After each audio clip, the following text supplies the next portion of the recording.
Hello दोस्तों, नमस्कार। Santoshi IAS में आप सभी का एक बार फिर स्वागत है। आज यहाँ पर हम पार्ट 4 करेंगे। जो आपका घटना चक्र नई मैगजीन आई है, उसी का हम क्वेश्चन आंसर के फॉर्म में लाते हैं। क्योंकि आप मैगजीन देखेंगे पूरी तरह से वो थ्योरी के फॉर्म में है। मैं क्वेश्चन आंसर के फॉर्म में इसलिए लाता हूँ ताकि आप इस क्वेश्चन आंसर के फॉर्म को जल्दी से पढ़कर रिवीजन कर सकें, और जितनी बार इसको रिवीजन कर लेंगे, आप इसके बाद इसको पढ़ने के बाद अगर आप पढ़ेंगे बुक को, या बुक को पढ़ने के बाद इसको करेंगे, आपको काफी कॉन्फिडेंस आएगा, लगेगा हाँ ऐसे ऐसे क्वेश्चन हमने पढ़े थे, वही एमसीक्यू के फॉर्म में आ गया है। तो चलते हैं, हम शुरू करते हैं। इससे पहले हमने 3 पार्ट ऑलरेडी अपलोड कर दिया है। नीचे लिंक दिया गया है तीनों ही पार्ट का। आप लगभग वहां पर 700 प्लस क्वेश्चन करवा दिए गए हैं। तीनों पार्ट आप जरूर देख लीजिएगा, आपका पूरी तरह से क्लियर हो जाएगा। और क्यूज के फॉर्म में टेलीग्राम चैनल ज्वाइन कर लीजिएगा। यही सब क्वेश्चन हम क्यूज के फॉर्म में करवाते हैं, कोई अलग क्वेश्चन नहीं, सिर्फ यही सब, ताकि आपको यहाँ भी आपको याद हो जाए क्वेश्चन। और जो क्वेश्चन टेस्ट देने का मन कहे, आप टेलीग्राम चैनल पर ज्वाइन करके, संतोषी आईएएस टेलीग्राम चैनल है, 9000 प्लस सब्सक्राइबर हैं, वहां पर ज्वाइन कर सकते हैं। ठीक है, तो चलते हैं, हम यहाँ पर शुरू करते हैं। पहला क्वेश्चन क्या कहता है? पहला क्वेश्चन यहाँ पर कहता है कि राष्ट्रीय औद्योगिक गलियारा विकास कार्यक्रम एनआईसीडीपी के तहत 12 नए औद्योगिक शहरों को मंजूरी किस तारीख को दी गई? अब देखिए यहाँ पर एनआईसीडीपी, इसका फुल फॉर्म क्या होता है? राष्ट्रीय औद्योगिक गलियारा विकास कार्यक्रम, national industrial corridor development programme. ठीक है, अब देखिए 12 नए औद्योगिक शहरों को मंजूरी दी गई। अब देखिए औद्योगिक शहर से पहले 2020 में 11 औद्योगिक गलियारों को मंजूरी दी गई थी। कब? याद रखेंगे, 2020 में 11 नए औद्योगिक गलियारों को मंजूरी दी गई थी। अब जो है, तब 28 अगस्त 2024 को 12 नए क्या किए? 12 नए औद्योगिक शहर विकसित करने को मंजूरी दे दी गई है। अब देखिए ये शहर हैं कहाँ, ये भी आपको याद होना चाहिए। जो बीपीएससी के बच्चे होंगे और जो उत्तर प्रदेश पीसीएस के बच्चे होंगे, वो जरूर अपने अपने स्थान का नाम याद रखिएगा, क्योंकि एनआईसीडीपी के द्वारा आपके शहर को पूछ सकता है पेपर में। तो ये देखिए कौन कौन से हैं। उत्तर प्रदेश पहले देख लेते हैं और बिहार देख लेते हैं। अगर उत्तर प्रदेश की बात करें तो उत्तर प्रदेश का आगरा है और प्रयागराज है। उत्तर प्रदेश के अगर हम देखते हैं तो ये आगरा आता है, और कौन? प्रयागराज। ठीक है, जिसको पहले आप इलाहाबाद कहते थे। ठीक है, प्रयागराज। और बिहार की अगर बात करते हैं, ठीक है, बिहार की अगर बात करते हैं तो बिहार का कौन सा जिला आ जाता है? गया। ठीक है, तो गया ये है। तो 3 जिले जरूर याद रखिएगा, आगरा और प्रयागराज। ये यहाँ पर शहर मतलब औद्योगिक शहर विकसित किए जाएंगे, आगरा में और प्रयागराज में, और बिहार में गया में। ठीक है, और देख लेते हैं सब कुछ, क्योंकि 11 ही है तो ज्यादा नहीं है। खुरपिया, खुरपिया कहाँ पर है? तो खुरपिया है आपका उत्तराखंड में, याद रखेंगे। राजपुरा, राजपुरा कहाँ पर है? पटियाला में। मैं लिख नहीं रहा हूँ, बता दे रहा हूँ, राजपुरा पटियाला में है। दीघी कहाँ पर है? दीघी कहाँ है? महाराष्ट्र में है दीघी। पलक्कड़ कहाँ पे है? पलक्कड़ केरल में औद्योगिक शहर विकसित किया जाएगा। आगरा तो बता ही दिए हूँ, प्रयागराज है गया। इसके बाद जहीराबाद, जहीराबाद कहाँ है? तेलंगाना में है। ठीक है, अवरकल, अवरकल कहाँ पर है? आंध्र प्रदेश में आवरकल है। कोपार्थी कहाँ पर है? आंध्र प्रदेश में। तो आंध्र प्रदेश के 2 याद रखिएगा, आवरकल और कोपार्थी। और जोधपुर पाली राजस्थान। ठीक है, जोधपुर पाली राजस्थान में भी विकसित किया जाएगा। तो 12 नए, एक का नहीं दिया है, सिर्फ 11 का दिया है। एक का क्यों नहीं दिया गया है? क्योंकि जम्मू कश्मीर और हरियाणा में चुनाव था, इसीलिए एक शहर का नाम नहीं दिया गया है। ठीक है, तो यहाँ पर कौन सा होगा? 28 अगस्त 2024 को। इसके लिए कितना पैसा लगाया जाएगा, निवेश किया जाएगा कितना? तो याद रखेंगे, इसके लिए जो निवेश करने की राशि है, लगभग 28,602 करोड़ रुपए निवेश किए जाएंगे। आगे देखते हैं कौन से क्वेश्चन और बनते हैं। यहाँ पर देखते हैं, कह रहा है एनआईसीडीपी के अंतर्गत कितने प्रमुख औद्योगिक गलियारों के साथ 12 नए शहरों को रणनीतिक रूप से नियोजित किया गया? हम करें, पहले 2020 में क्या किया गया था? वो 11 क्या कर रहे थे? 11 नए औद्योगिक गलियारों के साथ गलियारा बनाया गया था। और ये जो 12 नए शहर हैं, इनको विकसित करने के लिए कितने औद्योगिक गलियारों की आवश्यकता होगी? 6। तो याद रखेंगे ये 6 औद्योगिक गलियारों की आवश्यकता होगी ये 12 नए शहर विकसित करने में, औद्योगिक शहर विकसित करने में, ठीक है। टोटल तो 11 औद्योगिक गलियारे हैं, लेकिन 11 तो थोड़ी लगेंगे, इसमें 6 में ही हो जाएंगे, ठीक है। अब देखते हैं, नेक्स्ट देखते हैं।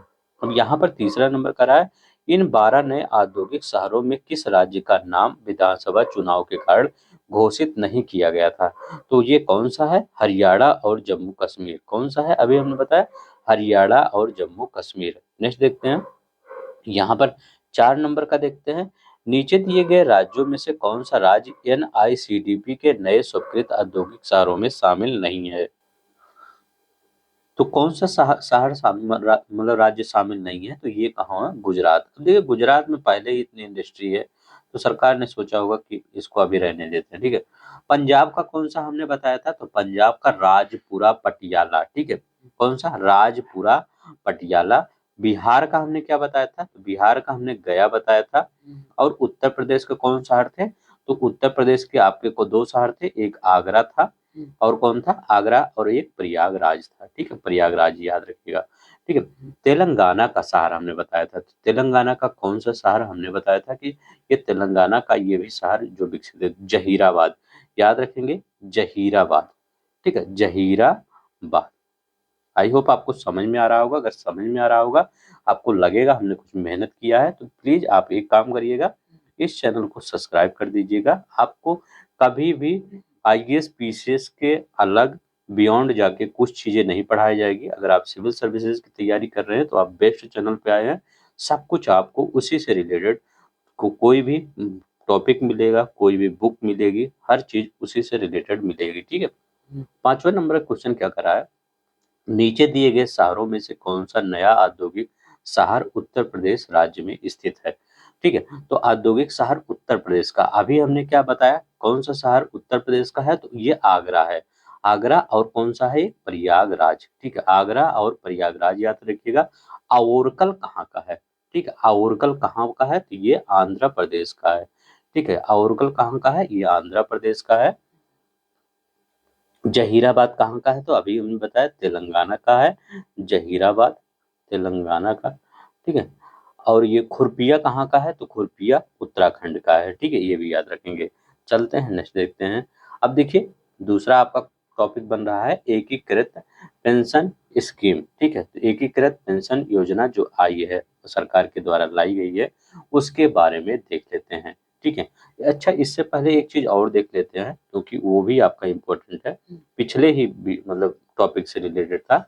जो एनआईसीडीपी है, एनआईसीडीपी ये है, ये 4 क्या करेगा? ग्रीन फील्ड औद्योगिक स्मार्ट शहर विकसित करेगा। वो 4 ग्रीन फील्ड औद्योगिक स्मार्ट शहर कौन सा है? तो अभी जो हम पढ़ रहे थे गुजरात इसमें नहीं है, तो इसमें गुजरात होगा, ठीक है। कौन सा गुजरात का शहर होगा? तो धोलेरा। याद रखिएगा, धोलेरा जो गुजरात का एक शहर होगा, वो इसी के द्वारा, एनआईसीडीपी के द्वारा ग्रीन फील्ड औद्योगिक स्मार्ट शहर डेवलप किया जाएगा। और दूसरा कौन सा शहर है? औरंगाबाद, ठीक है। औरंगाबाद ये है, ठीक है। तो एक धोलेरा है, दूसरा औरंगाबाद है, ठीक है। ये दोनों याद जरूर रखिएगा। तीसरा कौन सा है? तीसरा आपका है, ये ग्रेटर नोएडा उत्तर प्रदेश का है, ठीक है। ये ग्रेटर नोएडा, ये भी आपका ग्रीनफील्ड औद्योगिक स्मार्ट शहर के रूप में विकसित किया जाएगा। तीसरा कौन सा है? विक्रम उद्योगपुरी मध्य प्रदेश। कौन सा है? विक्रम उद्योगपुरी मध्य प्रदेश। मैं लिख दिया था कि आपको याद रहे। तो कौन कौन सा है? धोलेरा गुजरात का, औरंगाबाद महाराष्ट्र का, और integrated industrial township greater Noida Uttar Pradesh का है, और विक्रम उद्योगपुरी मध्य प्रदेश का है, ठीक है। तो ये क्या, ये आपको ग्रीन फील्ड औद्योगिक स्मार्ट शहर के रूप में विकसित किए जाएंगे। अब देखिए, एकीकृत पेंशन स्कीम क्या है? जो एकीकृत पेंशन स्कीम है, यूपीएस है। जो पहले एनपीएस चल रहा था, उसका सब लोग विरोध कर रहे थे, यूपीएस सरकार ने लाया है। यूपीएस का फुल फॉर्म क्या होता है? Unified pension scheme. याद रखिएगा, पेपर में पूछ सकता है। यूनिफाइड पेंशन स्कीम इसका नाम है। क्या नाम है? Unified pension scheme. अब देखिए, इसमें होता क्या है, जो केंद्र सरकार के कर्मचारी हैं, उनको के लिए जो वृद्धावस्था में पेंशन प्रदान करने के लिए ये विकसित की गई है। गवर्नमेंट मतलब केंद्र सरकार के द्वारा ये आया है। अब देखिए, ये जब आया है आपके मतलब यूनिफाइड पेंशन स्कीम, तो इसमें जो कौन-कौन से लाभार्थी होंगे ये याद रखेंगे। पहले इससे पहले एक चीज़ याद रखेंगे, ये कब से प्रभावी होगा? तो ये कब से प्रभावी होगा? 1 अप्रैल 2025 से प्रभावी होगा। कब से प्रभावी होगा? 1 अप्रैल 2025 से प्रभावी होगा। दूसरा क्या याद रखेंगे, जैसे मैं कहूँ कि ये इसमें कौन से लोग पात्र होंगे? पहला एक इसमें कंडीशन है, पहला कौन सा कंडीशन है कि वो कम से कम 25 साल की सेवा किया हो, ठीक है? अगर आपको यूनिफाइड पेंशन स्कीम लेना है, तो क्या करना होगा? कम से कम 25 साल की वो क्या किया है? सेवा प्रदान किया हो, ठीक है? मतलब गवर्नमेंट ऑफिस में सेवा प्रदान किया हो। दूसरा क्या है? अगर 25 वर्ष से कम की सेवा प्रदान करता है, तो उसके अनुपातिक रूप से कम कर दिया जाएगा। आप पूछेंगे कितना मिलेगा इसमें पेंशन? तो देखिए, इसमें पेंशन कितना मिलेगा, मान लीजिए यूनिफाइड पेंशन स्कीम, आज मैं आपको डिटेल में थोड़ा सा बता देता हूँ। जैसे किसी व्यक्ति का क्या है, लास्ट जब वो जब रिटायर होने वाला है, मान लीजिए इस बार वो कब मार्च में रिटायर हो जाएगा, ठीक है? तो क्या होगा, अभी उसका वेतन मान लीजिए 50,000 है, किसी कर्मचारी का वेतन क्या है, 50,000। तो इसका कितना होता है, 50% देने की बात करें, उसके 50% मूल वेतन का 50% दिया जाएगा। तो क्या है, 50,000 वेतन है और 50,000 का कितना हुआ, 25,000 हुआ। तो यही 25,000 उसको पेंशन के रूप में प्रदान कर दिया जाएगा। कितना, यही 25,000 रुपए उसको किस रूप में, पेंशन के रूप में प्रदान किया जाएगा। अगर वो 25 साल तक सेवा किया है, अगर 25 साल से कम सेवा किया है, उसी हिसाब में ये 25,000 कम होता जाएगा, ठीक है? तो ये याद रखेंगे, क्या, ये जरूर याद रखेंगे, ठीक है? अब नेक्स्ट देखते हैं, अभी इसी से रिलेटेड क्वेश्चन बना है। एकीकृत पेंशन योजना यूपीएस के तहत कर्मचारियों को उनकी सेवानिवृत्ति से पहले अंतिम 12 महीनों की औसत मूल वेतन का कितना परसेंट पेंशन के रूप में प्रदान किया जाएगा? तो कितना परसेंट, अभी हमने बताया 50% पेंशन के रूप में प्रदान किया जाएगा। नेक्स्ट देखते हैं क्या कहता है। अभी देखिए यहाँ पे क्या कर रहा है, यूपीएस के तहत न्यूनतम कितने वर्षों की सेवा के बाद कोई कर्मचारी पेंशन के पात्र होगा? तो कितने, देखिए न्यूनतम पूछ रहा है। अगर वहां पर बताते हैं कि कितने, 25 वर्ष तो आपको करना ही है। अगर 25 वर्ष से कम, मान लीजिए 10 वर्ष होगा, आप 10 वर्ष कर रहे हैं, ठीक है, 10 ही वर्ष आप कर रहे हैं, हमारा 10 ही वर्ष हमने किया है जॉब, तो वो का क्या कितना होगा, 10 वर्ष अगर आपने किया है, न्यूनतम तो 10 ही वर्ष आएगा। भले वो उसका वेतन कम हो जाए, लेकिन न्यूनतम 10 वर्ष तक रखा गया है, ठीक है? तो 10 वर्ष तक भी रखिए, तो क्योंकि न्यूनतम 10 वर्ष तक पेंशन वो पाएगा, भले ही वो कम पाए, लेकिन न्यूनतम 10 वर्ष तक उसको सेवा करना ही होगा।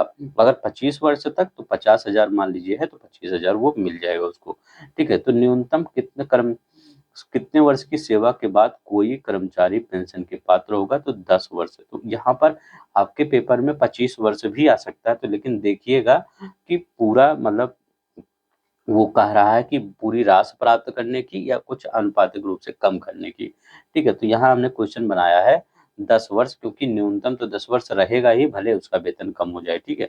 तो बी वाला आंसर। नेक्स्ट देखते हैं। अब यहाँ पर देखते हैं, किस राज्य ने 25 अगस्त 2024 को अपने सभी कर्मचारियों के लिए यूपीएस को मंजूरी देने वाला राज्य बनने का पहला गौरव प्राप्त किया है? अब देखिए, केंद्र सरकार ने इसको लॉन्च किया था, लेकिन कौन सा ऐसा राज्य है जो सबसे पहले इसको अपने राज्य में लागू कर दिया? तो वो कौन सा है, याद रखेंगे, महाराष्ट्र। बहुत इंपॉर्टेंट क्वेश्चन है, पूछ सकता है यूपीएस को किस राज्य ने सबसे पहले लागू कर दिया पूरे राज्य में? तो किसने, महाराष्ट्र में ने, ठीक है?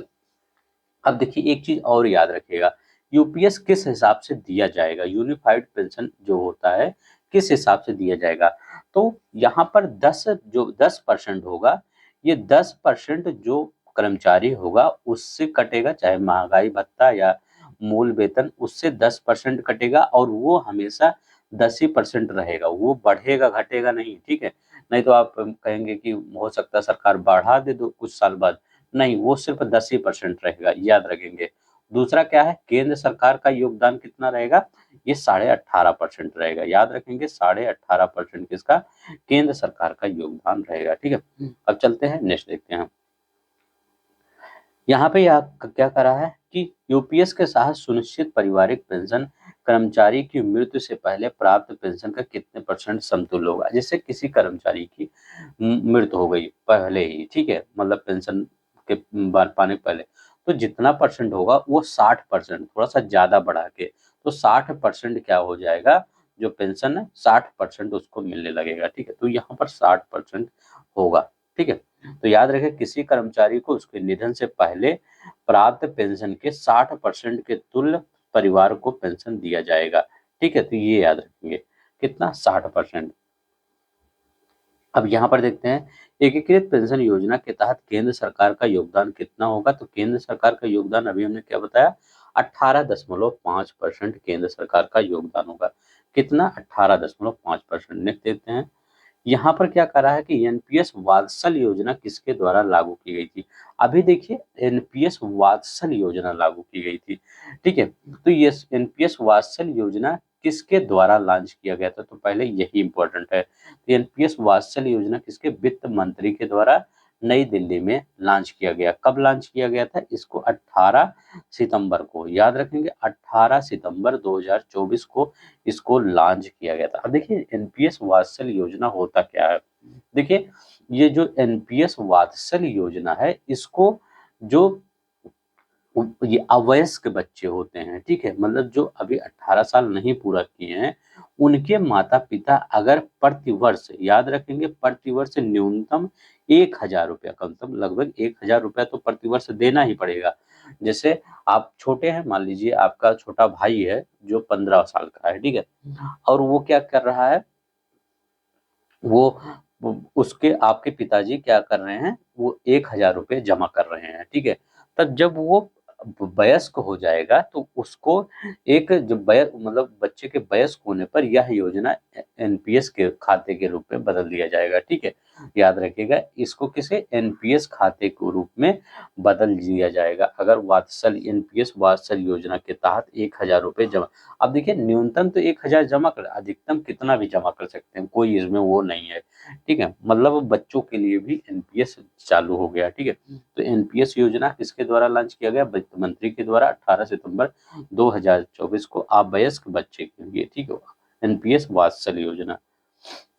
अब यहाँ पर देखते हैं एनपीएस वात्सल योजना का सब्सक्राइबर द्वारा न्यूनतम वार्षिक योगदान कितना होना चाहिए, मतलब जो भी एनपीएस करवाएगा वात्सल योजना, कितना, 1,000 न्यूनतम होना चाहिए, अधिकतम की कोई सीमा नहीं है। अब यहाँ पर देखते हैं एनपीएस वात्सल योजना के तहत अधिकतम योगदान की सीमा क्या है, तो कोई सीमा नहीं है, चाहे 15 लाख, 20 लाख, 4 करोड़ जमा कर सकते हैं। ठीक है, अब अंबानी अडानी होंगे तो वो कितना करेंगे, अब 2,000 थोड़ी देंगे, वो कहेंगे हम 5 करोड़ रुपए जमा करेंगे। ठीक है, हर साल अपने बच्चों के लिए। अब यहाँ पर क्या होगा, एनपीएस वात्सल योजना को किस तारीख को वित्त मंत्री निर्मला सीतारमण द्वारा लॉन्च किया गया, तो किस तारीख को, 18 सितंबर 2024 को एनपीएस ये लॉन्च किया गया। नेक्स्ट देखते हैं। अब देखिए प्लीज कम से कम लाइक ही कर दिया करिए, क्योंकि थोड़ा सा मैं आपके लिए अगर मेहनत कर रहा हूँ, तो प्लीज अगर आप मोटिवेट वेट हमको करना चाहते हैं, प्लीज करिएगा। अब देखिए national institute ranking framework NIRF की शुरुआत किस वर्ष की गई थी, NIRF national India ranking 2024।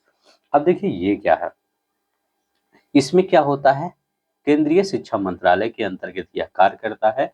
National institutional ranking framework NIRF, ठीक है, नेशनल इंस्टीट्यूट रैंकिंग फ्रेमवर्क, इसकी शुरुआत कब हुई थी, 29 सितंबर, याद रखिएगा 29 सितंबर 2015 को इसकी शुरुआत की गई थी। इसमें क्या होता है, अब देखिए इसमें होता क्या है, जितने भी कॉलेज होते हैं, शैक्षिक संस्थान होते हैं, उनकी रैंकिंग दी जाती है। ठीक है, जैसे इसका काम कहाँ पे आता है, इसका काम वहां पे आएगा, जैसे आज से कई सालों पहले, जैसे आप काउंसलिंग नहीं करवाएंगे, आज से कई सालों पहले, या आप भी कोई भी अगर डिग्री हासिल करना चाहते हैं, तो आप क्या करते हैं, देखते हैं कौन सा कॉलेज टॉप पे है, कौन सा यूनिवर्सिटी टॉप पे है। ठीक है, उसमें उसी के लिए आप क्या करते हैं, ज़्यादा आप मेहनत करते हैं, इसीलिए किया जाता है कि आप ज़्यादा मेहनत करें और जो टॉप यूनिवर्सिटी है उसको लें। तो यही होता है, जितने भी कॉलेज होते हैं, संस्थान होते हैं, उच्च शिक्षण संस्थान होते हैं, ये उन्हीं की रैंकिंग प्रदान करता है। ठीक है, तो अब देखिए इसको,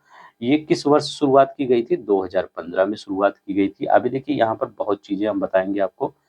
यहाँ पे क्या है, इंडिया रैंकिंग 2024 किस केंद्रीय मंत्री द्वारा जारी किया गया था? तो किसके? अभी हमारे शिक्षा मंत्री कौन है? धर्मेंद्र प्रधान जी है, तो वही जारी करेंगे। ठीक है, तो ये धर्मेंद्र प्रधान जी द्वारा जारी किया गया, याद रखें किसके द्वारा? धर्मेंद्र प्रधान जी द्वारा जारी किया गया। कौन सा संस्करण है ये याद रखेंगे, ये 9वां संस्करण है। ठीक है, कौन सा संस्करण है ये अभी का? तो ये 9वां संस्करण है। अब देखिए यहाँ पे क्या है, निम्नलिखित कौन सी श्रेणी वर्ष 2024 में पहली बार इंडिया रैंकिंग में जोड़ी गई? अब देखिए इसमें 8 श्रेणियां होती हैं। कौन कौन सी श्रेणियां होती हैं? 8 श्रेणियां होती हैं। 3 नई श्रेणियां इस बार जोड़ी गई। स्किल यूनिवर्सिटी, जो अभी अब प्रेजेंट टाइम में स्किल यूनिवर्सिटी बन रहे हैं, तो गवर्नमेंट ने सोचा अगर स्किल यूनिवर्सिटी जोड़ देंगे तो बच्चों को पता रहेगा सही कि कौन कहाँ पर सबसे अच्छी स्किल मिल रही है। ठीक है, दो और कौन से हैं? पहला तो एक स्किल यूनिवर्सिटी है, दूसरा दो और कौन से हैं? एक राज्य सार्वजनिक विद्यालय है, याद रखेंगे, राज्य सार्वजनिक विद्यालय है एक। मैं लिख देता हूँ, राज्य सार्वजनिक, ठीक है, सार्वजनिक विश्वविद्यालय। ठीक, विश्वविद्यालय ये है स्किल यूनिवर्सिटी। राज्य सार्वजनिक विश्वविद्यालय एक मुक्त विश्वविद्यालय होगा, याद रखेंगे, मुक्त विश्वविद्यालय। ठीक, तो जैसे इंदिरा गांधी मुक्त विश्वविद्यालय, मुक्त विश्वविद्यालय। ठीक है, राजश्री टंडन मुक्त विश्वविद्यालय, याद रखेंगे, विद्यालय। ठीक है, तो राज्य सार्वजनिक विश्वविद्यालय और मुक्त विश्वविद्यालय भी इस श्रेणियां में शामिल हो गई है। सब मिला के कितनी हो गई है?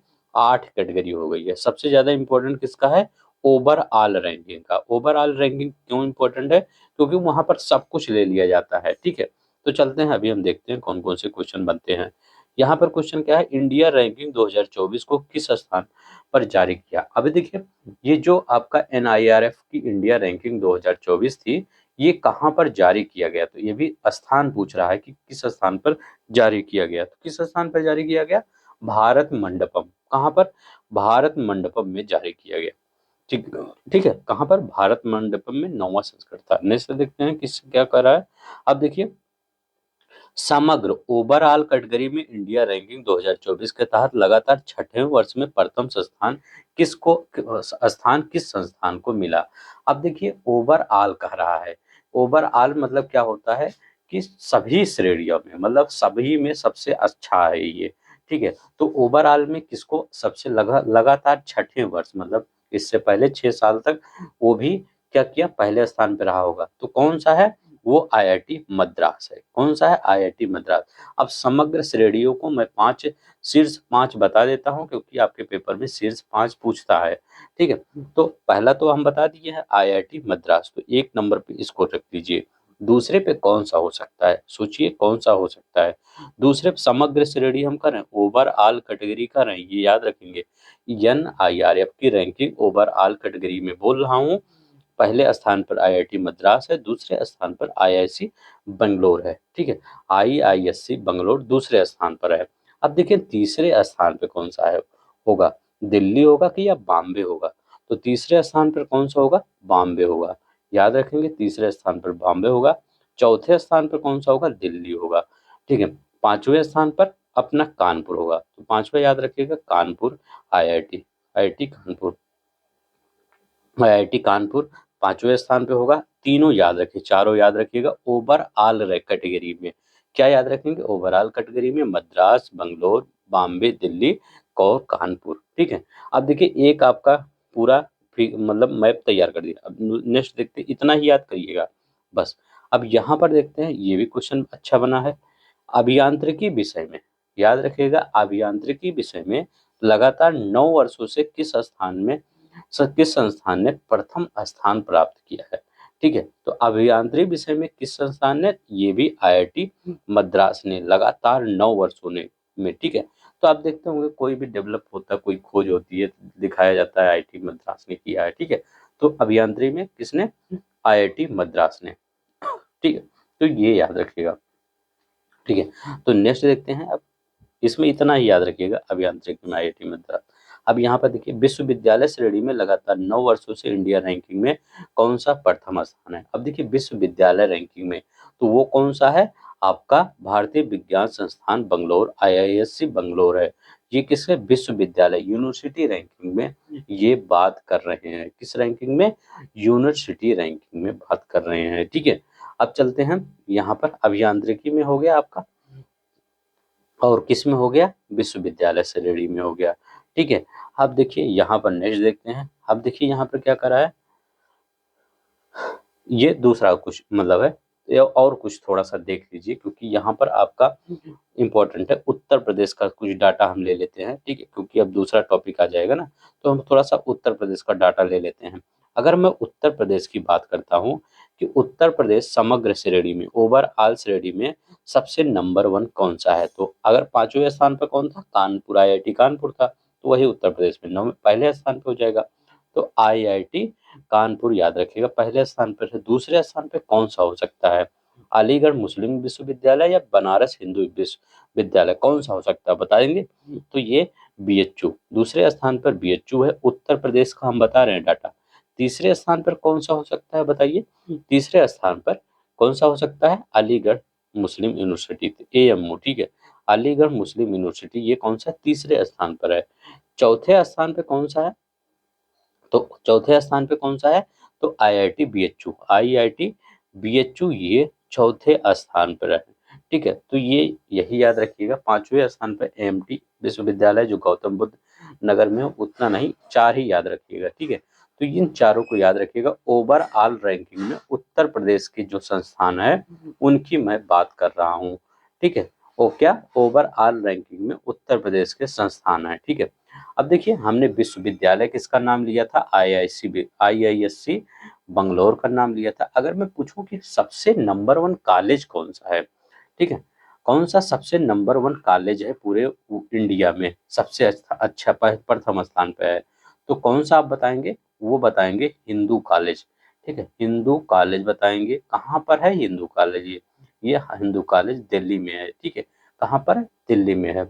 आप पूछेंगे इनोवेशन में कौन सा स्थान प्रथम स्थान रखता है, तो IIT बॉम्बे इनोवेशन में प्रथम स्थान रखता है।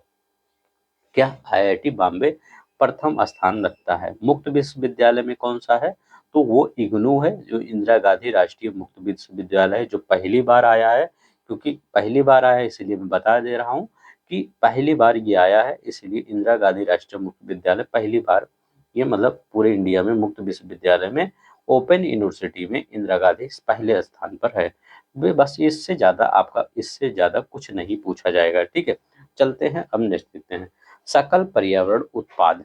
ठीक है, अब देखिए ये सकल पर्यावरण उत्पाद क्या है, तो ये ग्रॉस इन्वायरमेंट प्रोडक्ट, जिसका इंग्लिश में मतलब होता है ग्रॉस इन्वायरमेंट प्रोडक्ट। ये क्या होता है, मानवीय हस्तक्षेपों के कारण जो इकोलॉजिकल डेवलपमेंट मतलब पारिस्थितिकी विकास का मूल्यांकन करने के लिए ये डिजाइन किया गया है। ठीक है, तो इसमें क्या देखा, 4 स्तंभ पर ये क्रेडिट मतलब पूरी तरह से कार्य करता है। कौन कौन से वो 4 स्तंभ हैं वो देखते हैं। अब देखिए, सकल पर्यावरण उत्पाद का सूचकांक का मुख्य उद्देश्य क्या है, तो ये पारिस्थितिकी विकास का मूल्यांकन करना, यही मेन उद्देश्य है। किसका है, पारिस्थितिकी विकास का मूल्यांकन करना, इकोलॉजिकल डेवलपमेंट का मूल्यांकन करना। ठीक है, अब देखते हैं नेक्स्ट, देखते हैं यहाँ क्या करा है, यहाँ करा है कि क्या करा है, GEP सूचकांक में किस 4 स्तंभों पर आधारित है, तो GEP सूचकांक किन 4 स्तंभों पर आधारित है, वायु, जल, मृदा और वन पर आधारित है, सी वाला। और देखिए यहाँ पर क्वेश्चन क्या बनेगा, यहाँ पर क्वेश्चन ये बनेगा, उत्तराखंड सकल पर्यावरण उत्पाद सूचकांक किस तारीख को लॉन्च किया गया, मतलब GEP ये कब लॉन्च किया गया है, तो किसके द्वारा लॉन्च किया गया, तो मुख्यमंत्री पुष्कर सिंह धामी के द्वारा लॉन्च किया गया। कब, 19 जुलाई 2024 को लॉन्च किया गया।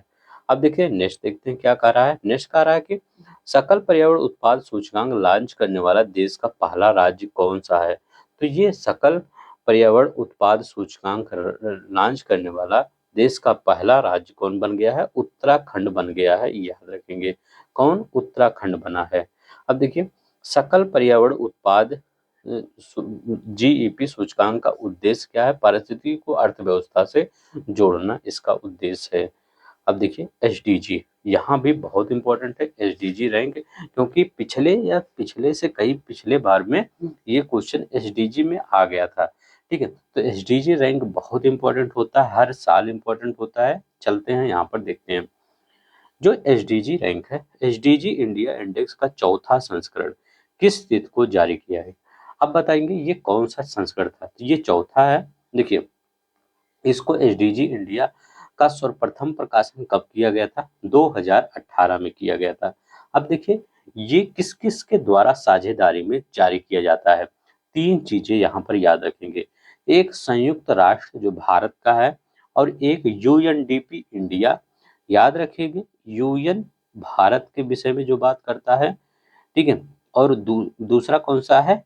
याद रखेंगे यूएनडीपी।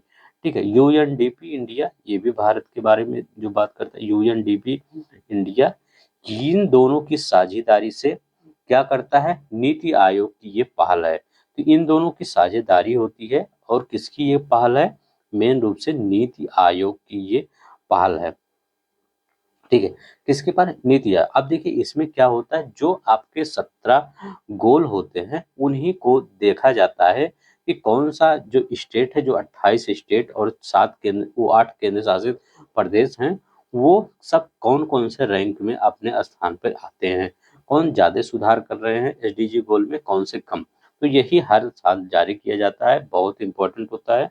क्या कर रहा है, किस तिथि को जारी किया गया? तो इसका चौथा संस्करण कब जारी किया गया? 12 जुलाई 2014 को नीति आयोग द्वारा जारी, 12 जुलाई 2014 को। अब देखिए इसको लॉन्च किसने किया था? ठीक है, इस इंडेक्स को मतलब नीति आयोग के उपाध्यक्ष कौन है इस समय के? सुमन बेरी हैं। उन्होंने ही इसको लॉन्च किया था जो अभी इंडेक्स आया है। तो देखते हैं कौन कौन सा क्वेश्चन इसमें बनता है। एसडीजी इंडिया इंडेक्स 2023-24 का केंद्रीय विषय क्या है? तो इसका मतलब थीम क्या है इसका? ठीक है, तो इसका थीम क्या है, केंद्रीय विषय क्या है? तो विकसित भारत की ओर सतत विकास, प्रगति और समावेशी विकास। ठीक है, तो याद रखिएगा टूवर्ड्स विकसित भारत, सस्टेनेबल प्रोग्रेस और इंक्लूसिव ग्रोथ। ठीक है, अगर इंग्लिश में बोलना लिखना चाहे तो टूवर्ड्स विकसित भारत मतलब विकसित भारत की तरफ, सस्टेनेबल प्रोग्रेस, इंक्लूसिव ग्रोथ सतत प्रगति, और समावेशी विकास। यही है सी वाला आंसर आपका सही हो जाएगा। अब देखते हैं नेक्स्ट देखते हैं। अब यहाँ पे क्या कर रहा है, एसडीजी इंडिया इंडेक्स 2023-24 के तहत प्रत्येक राज्य और केंद्र शासित प्रदेश के समग्र स्कोर की गणना, स्कोर रेंज क्या है? अब देखिए कह रहे हैं कि 2023 प्रत्येक राज्य और केंद्र शासित प्रदेश के समग्र स्कोर की गणना किस स्कोर रेंज में की जाती है? मतलब जो स्कोर होता है वो किस स्कोर रेंज में की जाती है? तो यहाँ पर 0 से 100 स्कोर में किया जाता है कि मतलब किसको 100, मतलब किसको 80 स्कोर मिला, किसको 50, किसको 20, इसी में किया जाता है। अब देखिए यहाँ पर चार मतलब वर्ग में, श्रेणियों में, कैटेगरी में डिवाइड किया गया है स्कोर में। ठीक है, पहला होता है आकांक्षी जिसको एस्पिरेंट कहते हैं। याद रखिएगा अभी हम बता दे रहे हैं क्योंकि यहाँ से भी क्वेश्चन आता है। इसको क्या कहते हैं? एस्पिरेंट। ठीक है, ये एस्पिरेंट, एस्पिरेंट में 0 से 49 मतलब जो ये आकांक्षी होते हैं, ये जो में आते हैं उनको 0 से 49 के अंदर रैंक दिया, नंबर दे दिया जाता है। एक होता है परफॉर्मर। ठीक है, परफॉर्मर, परफॉर्मर का रैंक क्या होता है? 50 से 64 के बीच में इनका रैंक होता है परफॉर्मर का।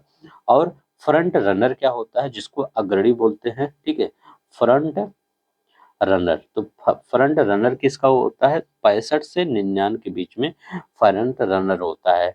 अचीवर क्या होता है? अचीवर, ठीक है, तो अचीवर की क्या होता है? तो अचीवर आपका 100 अंक जो होता है वो उसको अचीवर में रखते हैं। ठीक है, तो एस्पिरेंट 0 से 49, परफॉर्मर 50 से 64, फ्रंट 65 से 99, अचीवर 100। ठीक है, तो ये याद रखिए। तो यहाँ पर 0 से 100। अब देखिए यहाँ पर नेक्स्ट क्या कर रहा है कि यदि किसी राज्य और केंद्र शासित प्रदेश में एसडीजी इंडिया इंडेक्स 100 अंक प्राप्त किए हैं तो उसको किस वर्ग श्रेणी में वर्गीकृत किया जाएगा? तो हमने क्या कहा है, जब 100 अंक पर अचीव कर लेगा तो 100। ठीक है, याद रख आकांक्षी कितना होता है? 0 से 49 होता है। ठीक है। प्रदर्शनकर्ता कितना होता है, परफॉर्मर 50 से 64 होता है, ठीक है। अब देखिए अग्रणी कितना होता है, 65 से 99, ठीक है। अचीवर कितना, 100। नेक्स्ट देखते हैं, यहाँ पे कह रहा है एसडीजी इंडिया इंडेक्स 2023-24 में भारत का कंपोजिट स्कोर क्या था।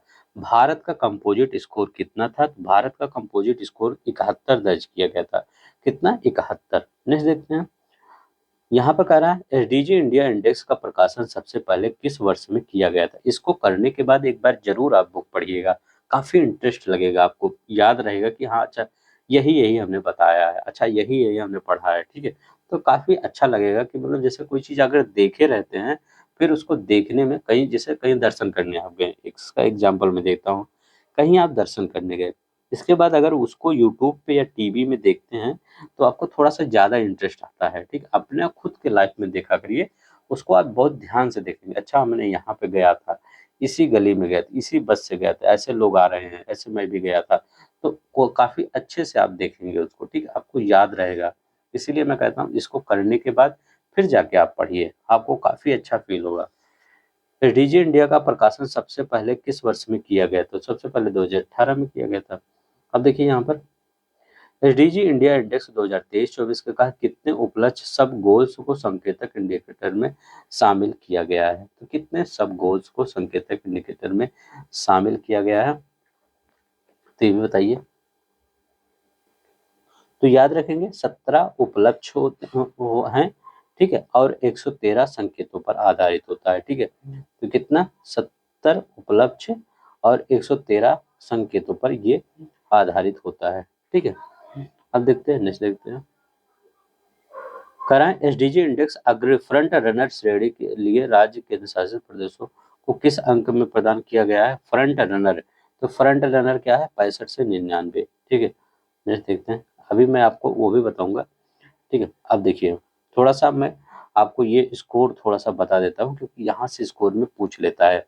अगर मैं पूछूं आपसे कि जो एसडीजी इंडिया इंडेक्स आता है, आया है अभी, सर्वाधिक सुधार दर्ज करने वाले 5 राज्य कौन से हैं, मतलब सबसे ज्यादा सुधार 2028 से 2023-24 के मध्य में जो सबसे ज्यादा सुधार दर्ज किए, वो कौन कौन से राज्य हैं। तो सबसे ज्यादा सुधार कौन से दर्ज किए, अगर देखा जाए तो यहाँ पर अपना उत्तर प्रदेश बहुत इंपॉर्टेंट है। उत्तर प्रदेश ने सबसे ज्यादा सुधार दर्ज किया और स्कोर 25% की स्कोर में ही सिर्फ वृद्धि कर दी। दूसरा कौन सा है, जम्मू और कश्मीर में भी सुधार दर्ज हुआ। तीसरा कौन सा है, उत्तराखंड है। चौथा है आपका सिक्किम है, ठीक है। और पांचवा कौन सा है, हरियाणा है। तो सबसे ज्यादा सुधार किसने दर्ज किया, उत्तर प्रदेश ने। तीसरा जम्मू कश्मीर ने। चौथा उत्तराखंड ने। पांचवा आपका मतलब चौथा सिक्किम है, तीसरा उत्तराखंड है, और पांचवा कौन सा, हरियाणा। तो सुधार में सबसे ज्यादा इन्होंने मतलब दर्ज किया, ठीक है। अब देखते हैं एक और आपका इंडेक्स याद रख, अगर मैं कहता हूँ यहाँ पर, ये अगर मैं कहूँ कि एसडीजी जो रैंक आई है, इसमें बताइए कौन सा राज्य पहले स्थान पे है, ठीक है। तो कौन सा राज्य पहले स्थान पर है, चलिए हम थोड़ा सा भारत का मैप भी बना देते हैं, ठीक है, ताकि आपको थोड़ा सा पढ़ने में इंटरेस्ट लगे, ठीक है। थोड़ा सा सही तो नहीं बन पाएगा, लेकिन बनाने का पूरा प्रयास करूंगा, ठीक है। ठीक है, तो चलिए ऐसे ही देख लीजिए।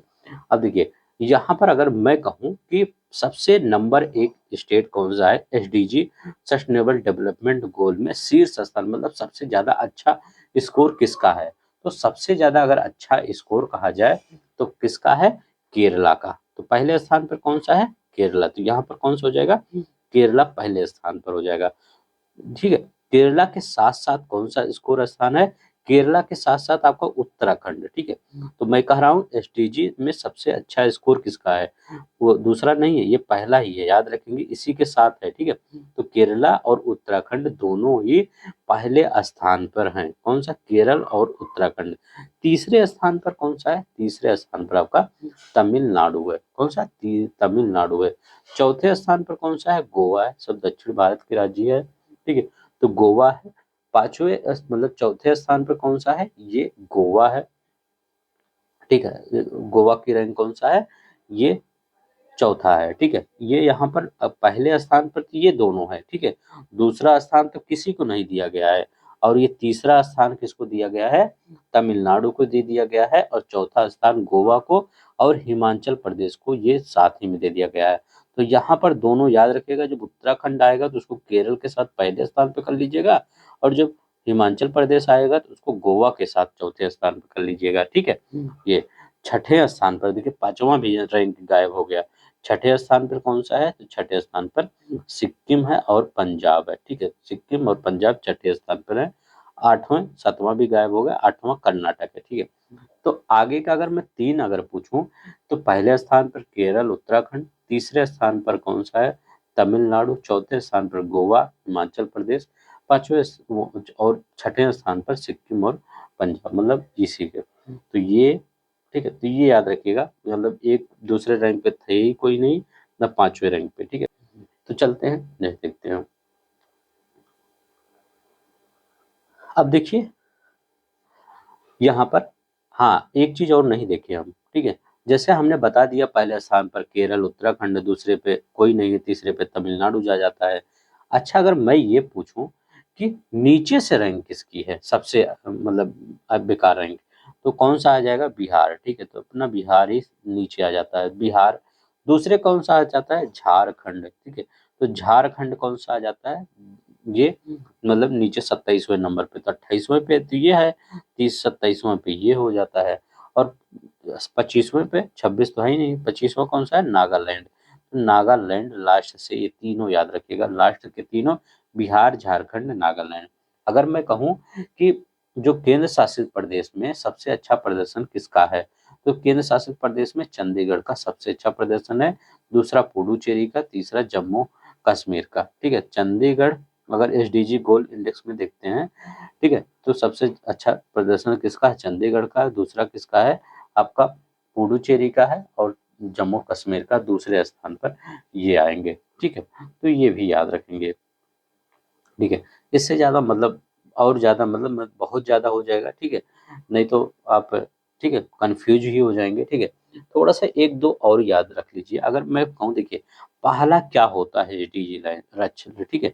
एसडीजी लक्ष्य का पहला क्या होता है, गरीबी उन्मूलन। गरीबी उन्मूलन सबसे ज़्यादा कहाँ हुआ है, तो तमिलनाडु और दादर नगर हवेली में सबसे ज़्यादा गरीबी उन्मूलन हुआ है, लक्ष्य प्राप्त किया है, ठीक है। और कौन सा याद रखेंगे, ये शिक्षा कहाँ से याद रखेंगे, क्योंकि गुणवत्तापूर्ण शिक्षा, तो केरला और दिल्ली में सबसे अच्छा गुणवत्तापूर्ण शिक्षा, ठीक है। तो ये आपका इंडेक्स दिया है, प्लीज इसको थोड़ा सा एक बार देख लीजिएगा, ठीक है। अब चलते हैं हम नई टॉपिक पे, देखते हैं संविधान की हत्या दिवस, ठीक है। संविधान हत्या दिवस, ये देखिए, संविधान, पहले अगर आपसे मैं ये पूछूं, भारत में कितनी बार आपातकालीन लागू किया गया है, तो भारत में अभी तक 3 बार आपातकालीन लागू किया गया है। कौन कौन सा, पहला याद रखेंगे भारत चीन युद्ध के दौरान, दूसरा याद रखेंगे भारत पाकिस्तान युद्ध के दौरान, और तीसरा आपका 25 जून 1975 को, मतलब जो मतलब ये आपातकालीन की नई घोषणा कर दी गई थी, ठीक है। ठीक है, इसीलिए क्या होता है, इसी दिन को संविधान हत्या दिवस के रूप में मनाया जाने की पेशकश की गई, ठीक है। अब देखते हैं ये किसके द्वारा, तो केंद्र सरकार के द्वारा 25 जून को संविधान हत्या दिवस मनाने का निर्णय किया गया। इसकी अधिसूचना किसने जारी किया, केंद्रीय गृह मंत्रालय ने। तो याद रखिएगा 25 जून को संविधान हत्या दिवस मनाया जाएगा, ठीक है।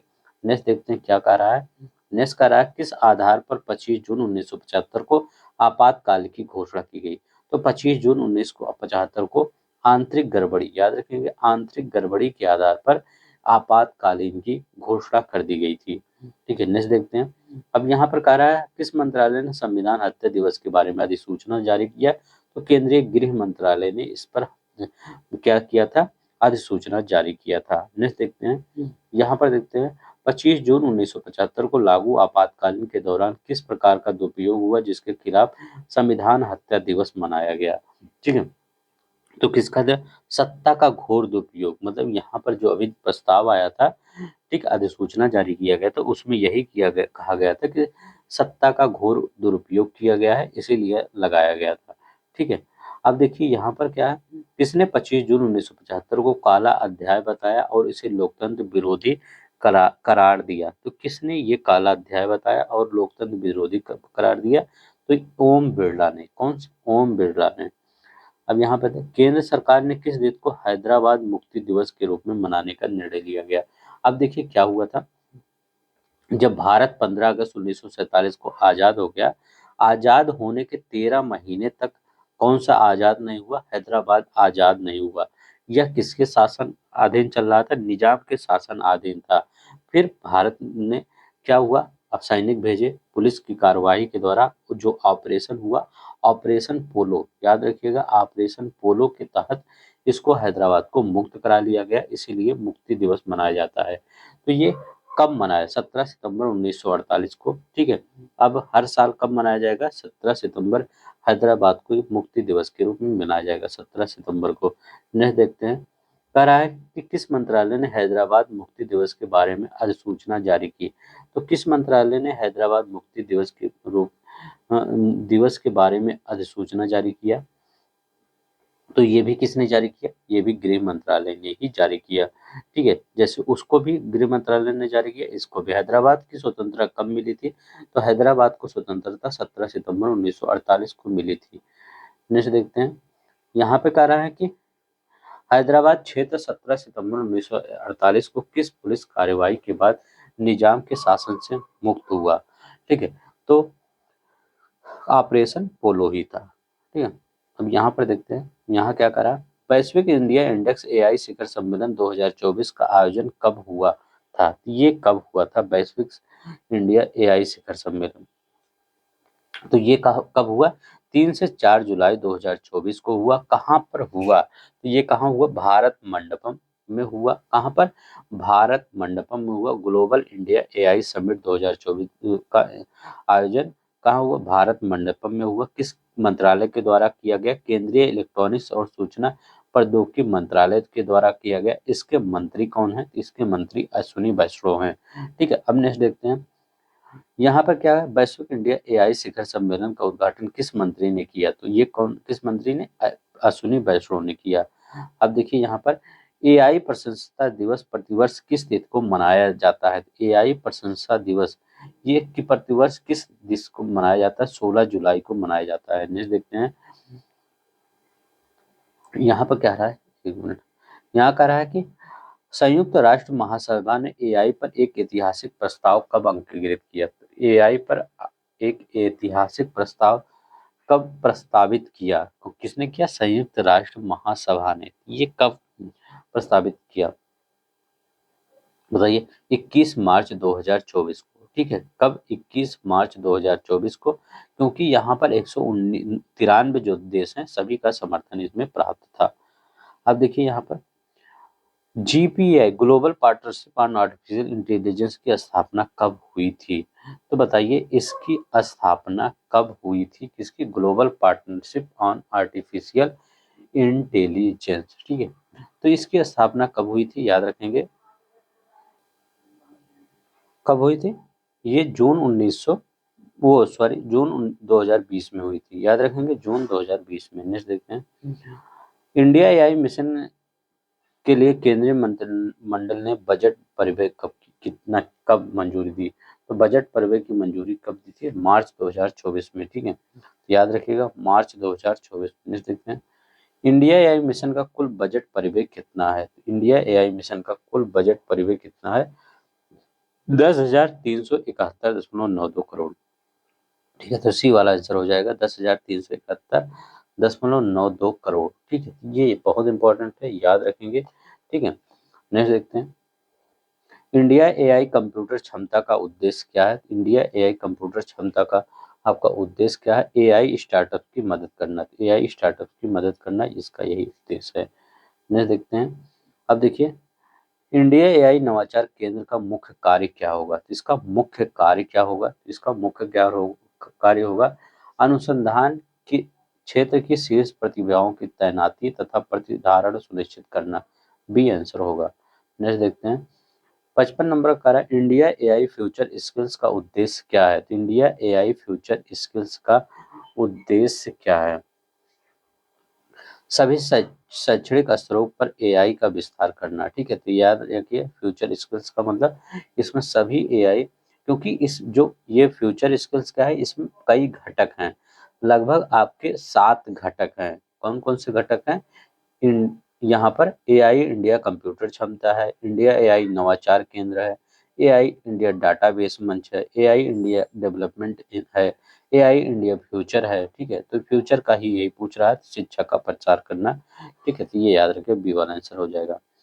अब देखिए दूरसंचार अधिनियम 2023 को किस दिन लोकसभा में पेश किया गया? अब देखिए दूरसंचार ये अधिनियम आया था, ये इम्पोर्टेंट इसलिए हो जाता है क्योंकि यहाँ पर थोड़ा सा अगर जो अथॉरिटी टेरी है, मतलब अथॉरिटी है, उस उसके उल्लंघन पर ये लाया गया है दूरसंचार अधिनियम, ठीक है। तो यहाँ पर कई प्रकार से रखे गए हैं, ठीक है। जुर्माना भी है, बहुत ज्यादा जुर्माना है, तो अभी हम देखे हैं, ठीक है। लोकसभा में पेश किया गया, ये कब पेश किया गया लोकसभा में? तो याद रखें पेश करने की बात करें ना, हाँ, तो लोकसभा में पहली बार ये कब पेश किया गया? तो 18 दिसंबर 2023 को यहाँ लोकसभा में पेश किया गया। नेक्स्ट देखते हैं, यहाँ पर क्या कह रहा है, दूरसंचार अधिनियम 2023 के अनुसार स्पेक्ट्रम को किस माध्यम से आवंटित किया जाएगा? तो स्पेक्ट्रम को किस माध्यम से आवंटित किया जाएगा ये बताइए। तो स्पेक्ट्रम को किस माध्यम से आवंटित किया जाएगा? तो नीलामी द्वारा। किसके द्वारा? नीलामी द्वारा। जो क्या नहीं होता कि स्पेक्ट्रम की नीलामी होती है, तो जियो वाले, एयरटेल वाले, सभी कंपनियां क्या होती है, नीलामी में खरीदते हैं, ठीक है। अब देखिए यहाँ पर क्या होता है, किस प्रावधान के तहत उपयोगकर्ताओं को डू नॉट डिस्टर्ब रजिस्टर का निर्माण किया जाएगा? तो डू नॉट डिस्टर्ब रजिस्टर का निर्माण किस के तहत? तो उपयोगकर्ता की सुरक्षा, याद रखिएगा, उपयोगकर्ता की सुरक्षा के तहत किया जाएगा। अब देखिए यहाँ पर दूरसंचार अधिनियम 2023 के तहत यूनिवर्सल सर्विस ऑब्लिगेशन फंड का नया नाम क्या होगा? तो यूनिवर्सल सर्विस ऑब्लिगेशन फंड का नया नाम क्या होगा? इसका नाम होगा डिजिटल भारत निधि। क्या नाम होगा? डिजिटल भारत निधि इसका नाम होगा। नहीं, देखते हैं दूरसंचार अधिनियम 2023 पूरा देखते हैं क्वेश्चन। हाँ, करा कि कुछ प्रावधान लागू किए गए थे, ठीक है। तो दूरसंचार अधिनियम 2023 में किस दिन से कुछ प्रावधान लागू किए गए थे? तो बताइए किस दिन से कुछ प्रावधान लागू? तो ये दोनों जगह 26 जून को कुछ और कुछ 5 जुलाई को, ठीक है। तो यहाँ पर आपका डी वाला आंसर हो जाएगा, दोनों दिन कुछ प्रावधान लागू किए गए थे। यहाँ देखिए दूरसंचार अधिनियम 2023 के तहत बिना प्राधिकार के दूरसंचार सेवाएं प्रदान करने की अधिकतम कितनी कैद हो सकती है? ठीक है। तो प्राधिकार मतलब कि अगर अथॉरिटी नहीं है, ठीक है, तो दूरसंचार सेवाएं प्रदान करने पर तो कितनी साल की कैद हो सकती है? तो कितनी साल की कैद हो सकती है? 3 साल की कैद हो सकती है, अगर आपके पास अथॉरिटी नहीं है तब भी आप प्रदान कर रहे हैं, ठीक है। नहीं, देखते हैं यहाँ पे क्या कह रहा है कि दूरसंचार अधिनियम 2023 के अंतर्गत अधिकार प्राप्त करने के नियमों का उल्लंघन करने पर अधिकतम कितने रुपए का जुर्माना हो सकता है? तो अधिकतम 5 करोड़ का जुर्माना दिया गया है इसमें, ठीक है। अब देखिए यहाँ पर दूरसंचार अधिनियम 2023 के तहत एक व्यक्ति के पास अधिकतम कितने सिम कार्ड हो सकते हैं? तो अभी जो दूरसंचार अधिनियम आया है इसके तहत अधिकतम कितने सिम कार्ड हो सकते हैं? तो एक व्यक्ति के पास अभी देखिए 9 ही सिम खरीद सकते हैं। अगर आप आधार कार्ड से बहुत ज्यादा सिम ले रहे हैं तो थोड़ा सा सतर्क हो जाइए, ठीक है। क्योंकि अगर पता चला कि आपने इतना आधार कार्ड से अपना सिम ले लिया कि बचा ही नहीं, भविष्य में कभी आधार कार्ड से आपको सिम निकलवाना है तो पता चला आपका आधार कार्ड से पूरा सिम बुक हो गया है, फिर आपको क्या होगा, दूसरे के आधार कार्ड से ही निकलवाना पड़ेगा, ठीक है। जो कि आपको बहुत मतलब प्रॉब्लम होगी, क्योंकि अब आधार कार्ड आपका दूसरे बैंक से कनेक्ट, मतलब दूसरे के आधार कार्ड से और बैंक में आपका आधार कार्ड अलग है, तो वो बहुत ज़्यादा प्रॉब्लम होगी। इसीलिए कभी भी ज़्यादा सिम, ये नहीं कि ज़्यादा सिम निकाल दे रहे हैं, ठीक है। तो बहुत ही जब जरूरी हो तभी आधार कार्ड से सिम निकालिए, ठीक है। नहीं तो आपका जो सिम चल रहा है वही चलने दीजिए, ठीक है। 9 सिम, लेकिन जम्मू और कश्मीर और असम और पूर्वोत्तर क्षेत्रों में यह सीमा घटाकर 6 कर दी गई है, ठीक है। तो याद रखिएगा जम्मू कश्मीर चाहे पूर्वोत्तर सीमा राज्य हो, वहां पर 6 सिम ही खरीद सकते हैं, 9 नहीं। अब देखिए यहाँ पर क्या है, लोक परीक्षा अनुचित साधन निवारण अधिनियम 2024 का मुख्य उद्देश्य क्या है? इसका मुख्य उद्देश्य क्या है ये बताइए। अब ये क्या है, जो अभी पेपर बहुत ज़्यादा लीक हो रहा था, चाहे नेट नेट का पेपर हो, चाहे सीटेट का पेपर हो, या आपका भी पेपर है जो आरओ का लीक हो गया था। तो इसी सब को देखते हुए केंद्र सरकार ने सार्वजनिक जो परीक्षाएं होती हैं उनके उनको सही ढंग से करवाने के लिए एक मतलब अधिनियम लाया गया केंद्र सरकार के द्वारा। सार्वजनिक परीक्षाओं को अनुचित साधनों का उपयोग करने के लिए एक अधिनियम लाया गया था। अब यहाँ पे क्या कह रहा है कि लोक परीक्षा अनुचित साधन निवारण अधिनियम 2024 को कब राष्ट्रपति की मंजूरी मिली? तो राष्ट्रपति की मंजूरी कब मिली? तो राष्ट्रपति की मंजूरी कब मिली? 12 फरवरी 2024 को राष्ट्रपति की मंजूरी मिली। नेक्स्ट देखते हैं, किस परीक्षा में कथित अनियमितताओं के कारण 19 जून 2024 को परीक्षा को रद्द किया गया? तो किस परीक्षा में? तो कौन सा ऐसा परीक्षा था? तो जो यूजीसी नेट था, आप देखे होंगे व्हाट्सएप या टेलीग्राम पे वायरल हो रहा था सब कुछ। अब यहाँ पर देखते हैं, लोक परीक्षा अनुचित साधन निवारण अधिनियम 2024 के अधिसूचना कब जारी की गई? तो ये अधिसूचना कब जारी की गई? 21 जून 2024 को जारी की गई।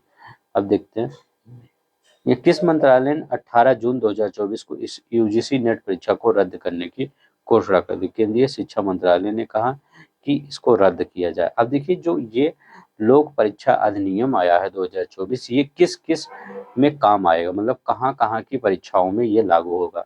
तो ये जो आप यूपीएससी देते हैं, यूपीएससी, ठीक है, तो यूपीएससी देते हैं, यहाँ भी काम आएगा।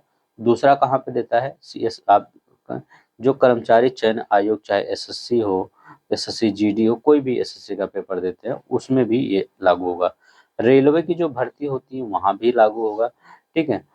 राष्ट्रीय परीक्षा अभिकरण में भी, ठीक है। बैंकिंग, जो आपका बैंकिंग संस्थान से जो पेपर होता है वहाँ भी, ठीक है। तो ये केंद्र सरकार के विभाग और जो उससे भर्ती से संबंधित जितने भी होंगे वो सभी लागू होंगे, क्योंकि ये केंद्र सरकार का है, इसीलिए केंद्र सरकार यहाँ पे लागू है। इसमें अधिकतर कितना, अधिकतम 5 साल की कैद हो सकती है और 10 लाख की जुर्माना हो सकता है। लेकिन अगर संगठित अपराध कर रहे हैं, क्योंकि कई गिरोह पकड़े जाते हैं ना, अगर गिरोह में है तो 5 वर्ष की कैद, मतलब 5 वर्ष से लेकर 10 वर्ष की सजा हो सकती है, और कम से कम 1 करोड़ का जुर्माना लगाया जा सकता है। कितना? 1 करोड़ का जुर्माना और 5 से 10 वर्ष की सजा होगी, ठीक है। तो ये भी याद रखिए। अगर इसकी जांच करना हुआ तो कौन करेगा? आप भी आगे जो बनेंगे वही, जैसे आप डीएसपी बन रहे हैं तो डीएसपी लेवल का अधिकारी ही होगा जो इसकी जांच करेगा, ठीक है।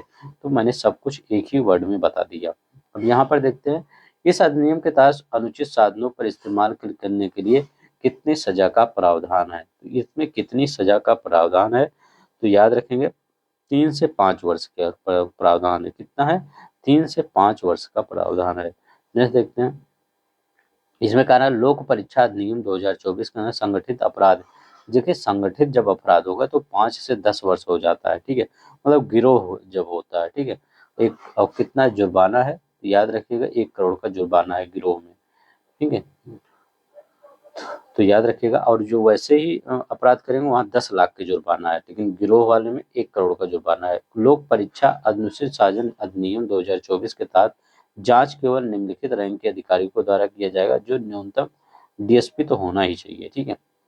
अब देखिए, बिहार में भी इसी से जैसे इस मतलब केंद्र सरकार ने ये जारी किया था, ऐसे बिहार सरकार ने भी जारी किया था। तो बिहार विधानसभा ने बिहार लोक परीक्षा अनुचित साधन निवारण विधेयक 2024 को पारित किया, ठीक है। उत्तर प्रदेश में भी ऐसा नियम आया है, ठीक है। तो ये याद रखेंगे, ये बिहार सरकार ने कब जारी किया?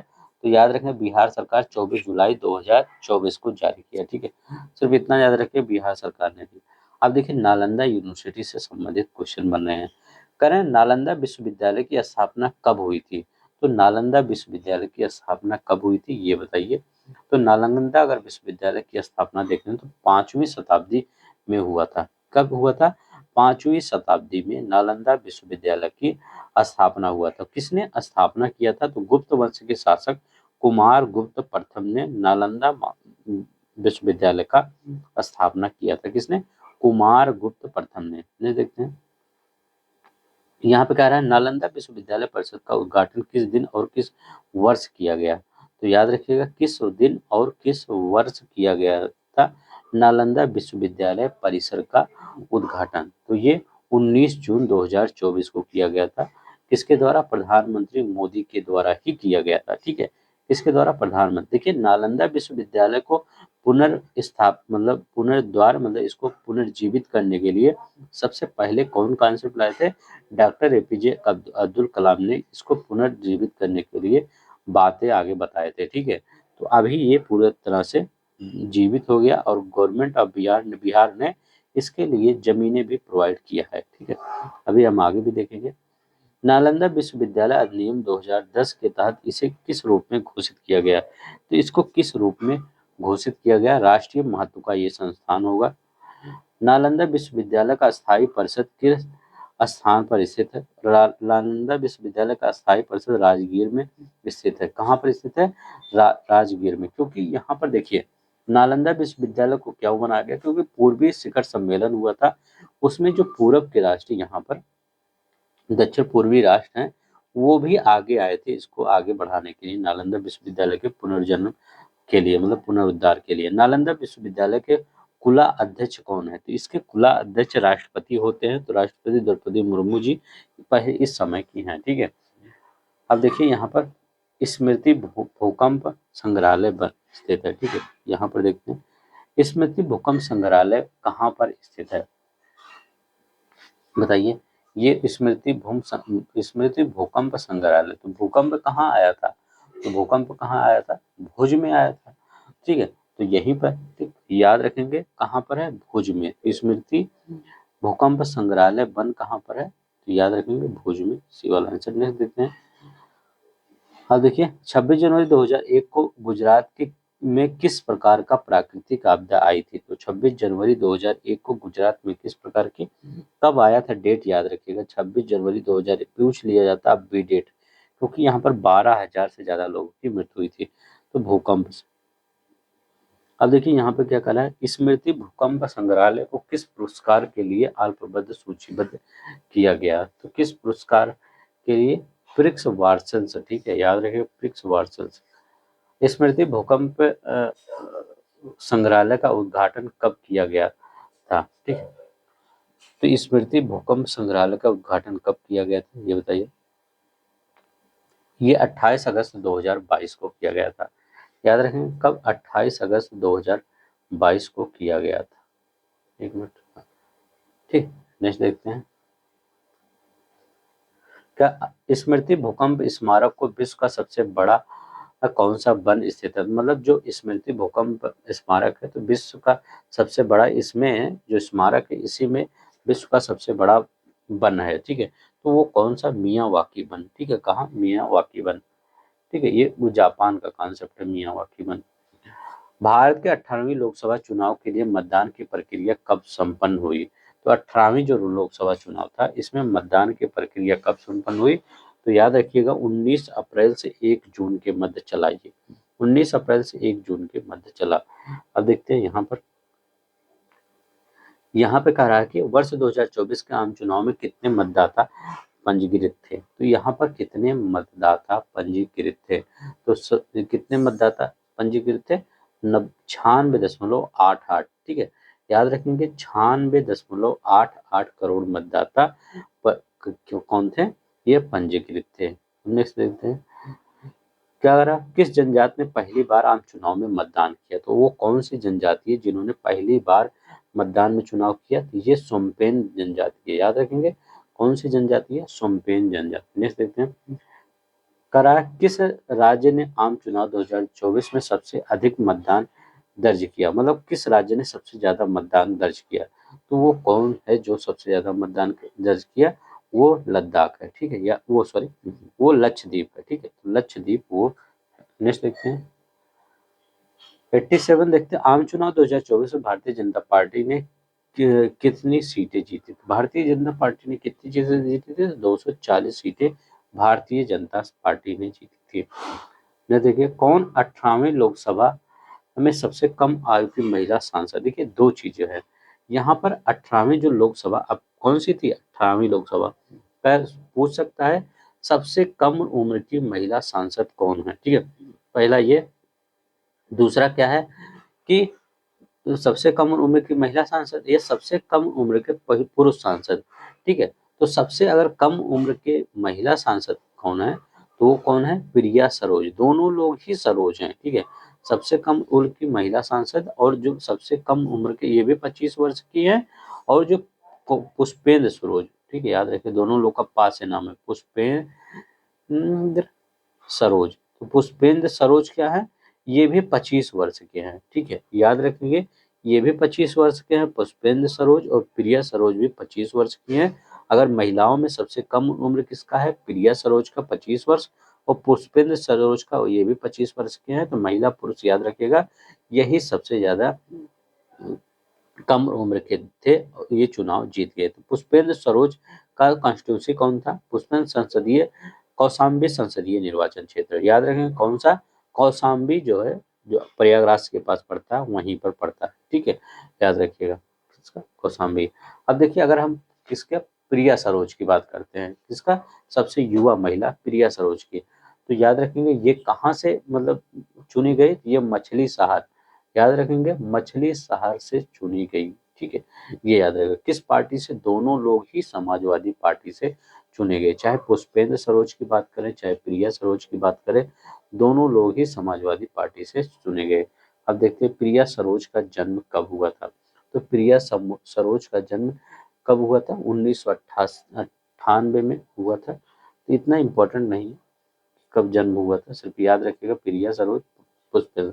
18वीं लोकसभा में कुल कितनी महिला सांसद को निर्वाचित ही हुए, तो 18वीं लोकसभा में कुल कितनी, तो यहाँ याद रखिएगा 74 महिलाएं सांसद के रूप में निर्वाचित हुई, ये पेपर में पूछ सकता है। तो ये कल लगभग कितना, 13.63%, ठीक है, 13.63% निर्वाचित हुई, ठीक है। 2019 में कितना हुई थी, तो 2019 में अभी 74 है, तो वहां पे ज्यादा हुई थी, लगभग 78 हुई थी, ठीक है, तो 78 महिलाएं हुई थी, ठीक है। नेक्स्ट देखते हैं, करें प्रधानमंत्री नरेंद्र मोदी लगातार तीसरे कार्य के लिए शपथ कब ली, तो प्रधानमंत्री नरेंद्र मोदी ने 9 जून को राष्ट्रपति भवन में शपथ ली थी, 9 जून 2024 को राष्ट्रपति भवन के रूप में शपथ ली थी। और देखिए शपथ समारोह में शामिल होने विदेशी नेताओं में कौन श्रीलंका के राष्ट्रपति थे, तो कौन था, रनिल विक्रमसिंघे, याद रखेंगे रनिल विक्रमसिंघे ये भी मौजूद थे। मोहम्मद मोइज्जू ये भी मौजूद थे, याद रखिएगा मोहम्मद मोइज्जू ये भी मौजूद थे। सोरुंग तोबगे भूटान के प्रधानमंत्री ये भी मौजूद थे, ठीक है। पुष्प कुमल दाहार प्रचंड, ठीक है, मतलब नेपाल के प्रधानमंत्री, ठीक है, उस समय नेपाल के तत्कालीन प्रधानमंत्री थे, अब तो हट गए, ये भी मौजूद थे, ठीक है। तो श्रीलंका के और कौन थे, बांग्लादेश की उस समय की तत्कालीन जो प्रधानमंत्री हैं बांग्लादेश की, वो भी थी, ठीक है, शेख हसीना, ठीक है, तो ये भी याद रखेंगे। रनिल विक्रमसिंघे राष्ट्रपति। अब यहाँ पर देखते हैं, एक मिनट, कौन से राज्य 4 क्षेत्रों में विधानसभा चुनाव के साथ आम चुनाव, मतलब कौन से ऐसे राज्य थे जब विधानसभा वो लोकसभा चुनाव हो रहा था, तो यहाँ का विधानसभा भी चुनाव उसी समय हो रहा था, तो वो कौन से 4 राज्य थे, ठीक है। तो वो 4 राज्य कौन से हैं, तो याद रखिएगा आंध्र प्रदेश है, अरुणाचल प्रदेश है, उड़ीसा है, सिक्किम है। कौन सा है, आंध्र प्रदेश, अरुणाचल, उड़ीसा और सिक्किम। यहाँ पर कौन सा ऑप्शन हो जाएगा, बी वाला, ठीक है।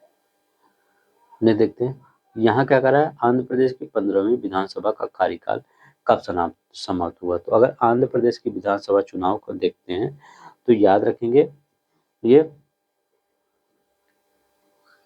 11 जून 2024 को ये समाप्त हुआ।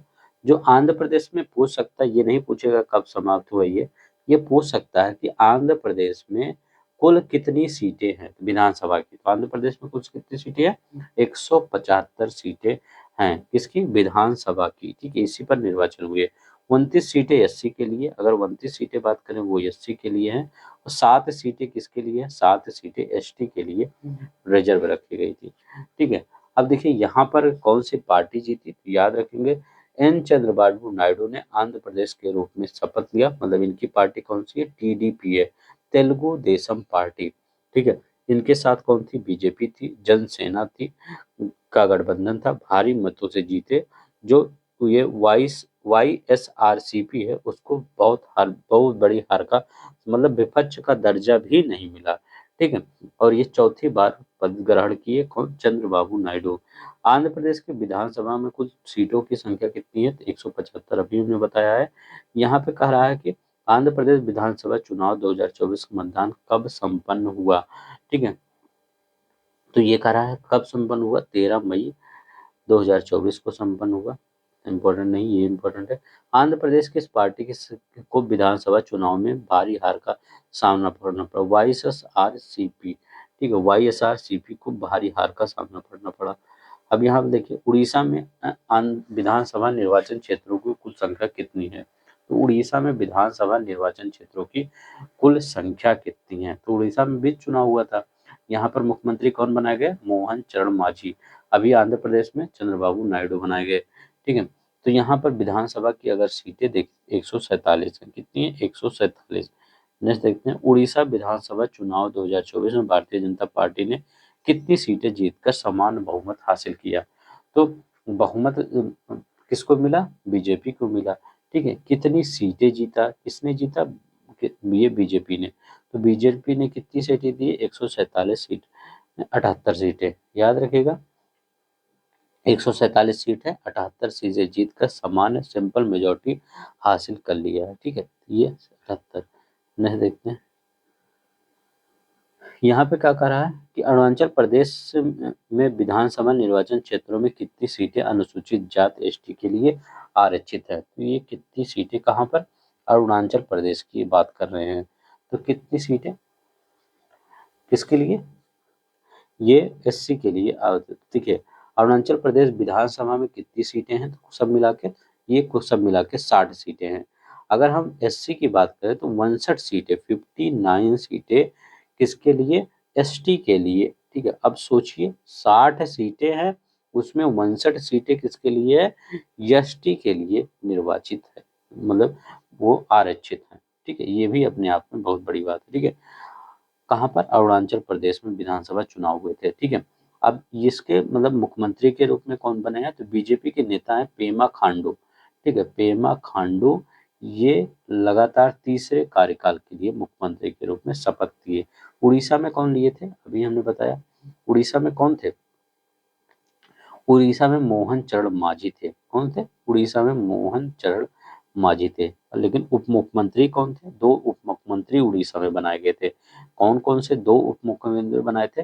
कनक वर्धन सिंह देव, याद रखेंगे, कनक वर्धन सिंह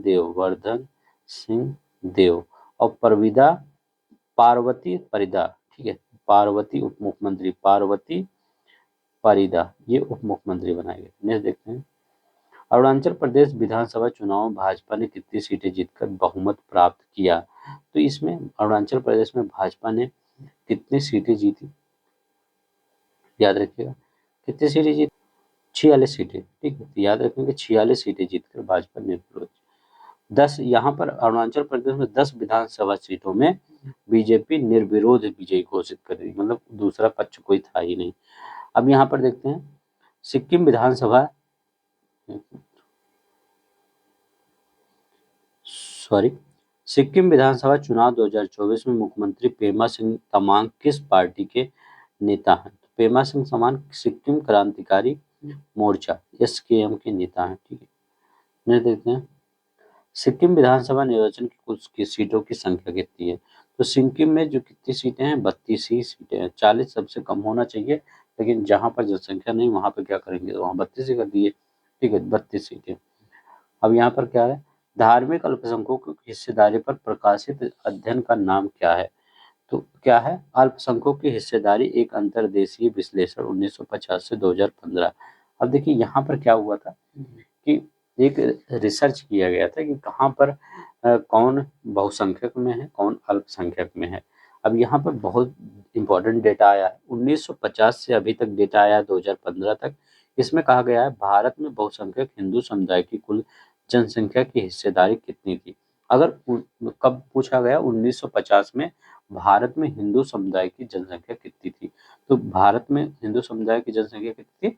84.68% थी उस समय।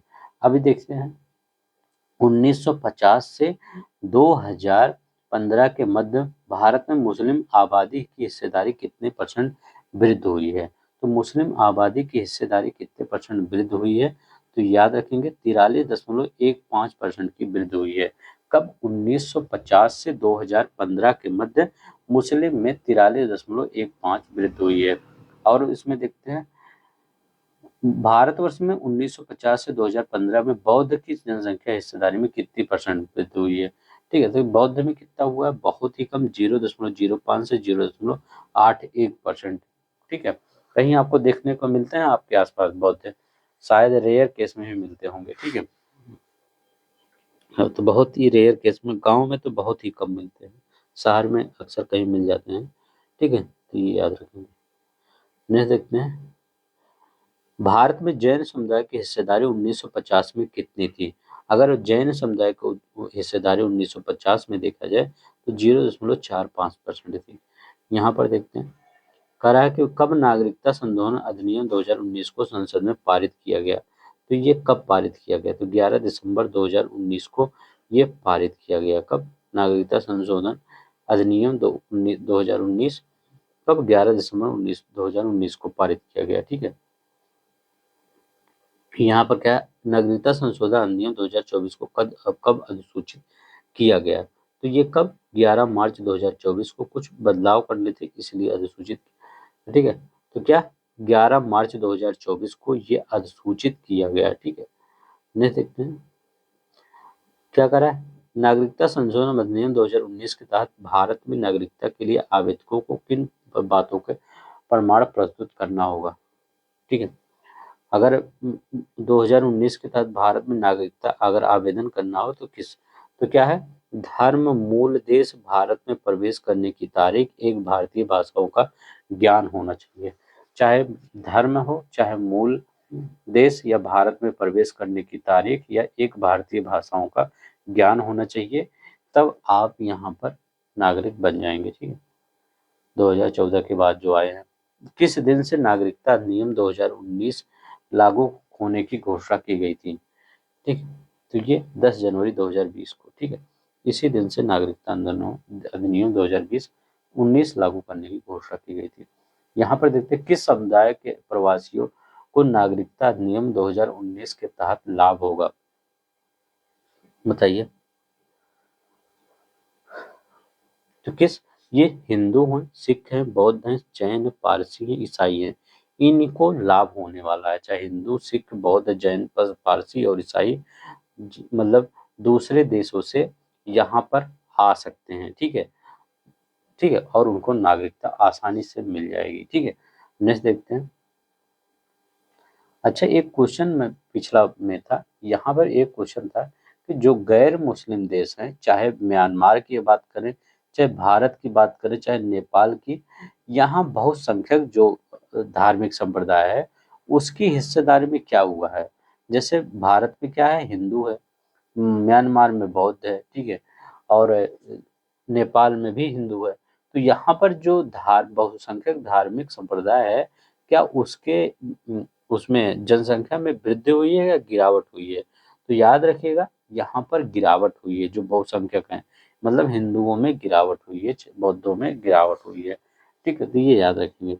अब यहाँ पर देखते हैं कि दिबांग बहुउद्देशीय जल विद्युत परियोजना की कुल क्षमता क्या है? तो दिबांग बहुउद्देशीय परियोजना की कुल क्षमता कितनी है? तो ये 2880 मेगावाट। ठीक है, नहीं देखते हैं, यहाँ पे कह रहा है कि दिबांग बहुउद्देशीय जल विद्युत परियोजना की आधारशिला किस दिन रखी गई थी? तो इसकी आधारशिला कब रखी गई थी? 9 मार्च 2024 को रखी गई थी इसकी आधारशिला। नेक्स्ट देखते हैं 116 नंबर का, दिबांग परियोजना को किस प्रकार का बांध बनाया जाएगा? तो दिबांग परियोजना में कंक्रीट ग्रेविटी बांध का निर्माण किया जाएगा। किसका? कंक्रीट ग्रेविटी बांध का निर्माण किया जाएगा। ये किस नदी पे बन रहा है? दिबांग नदी पे। ठीक है, ये भी याद रखेंगे।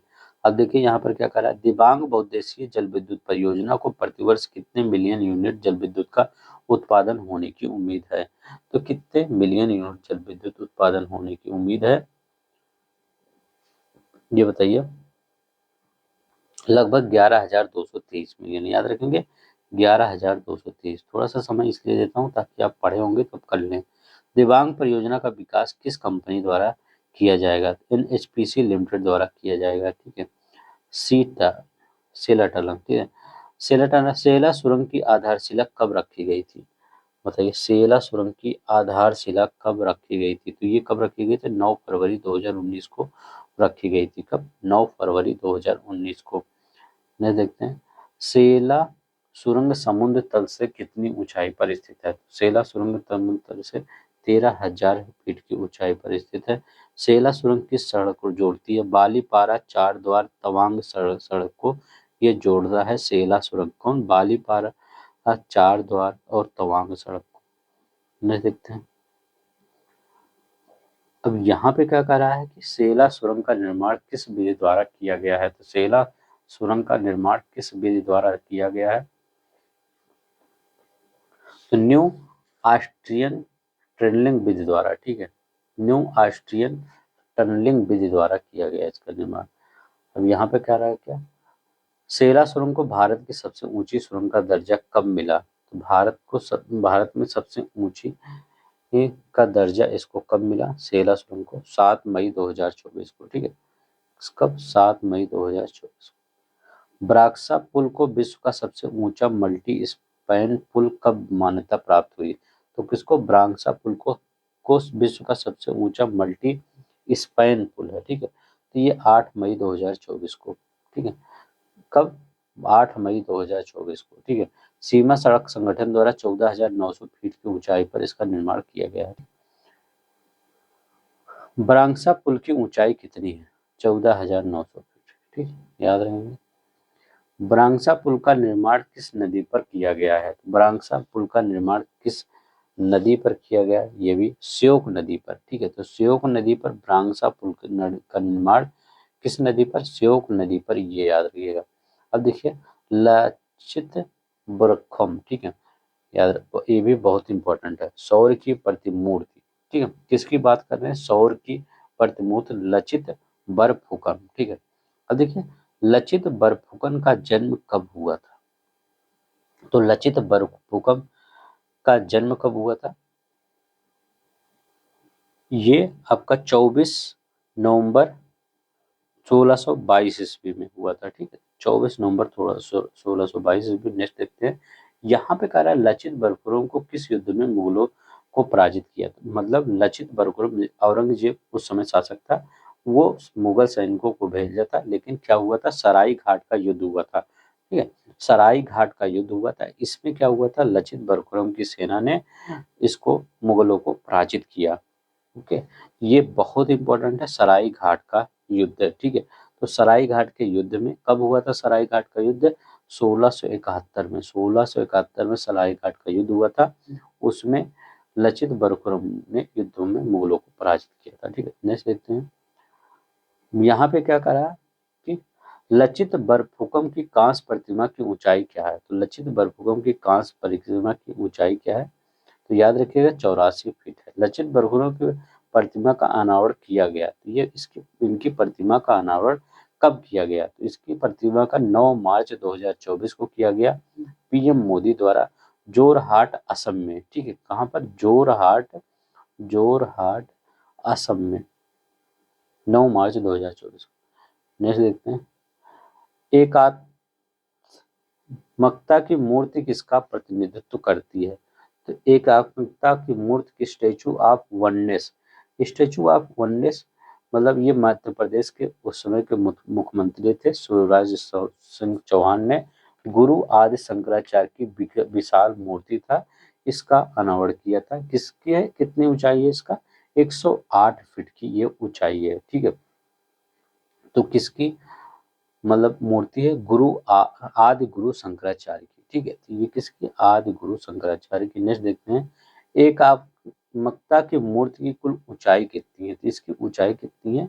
108 फीट इसकी ऊंचाई है। ठीक है, कहाँ पर इसका किया गया? तो इसके ओंकारेश्वर में मंधाता पर्वत पर स्थापित किया गया।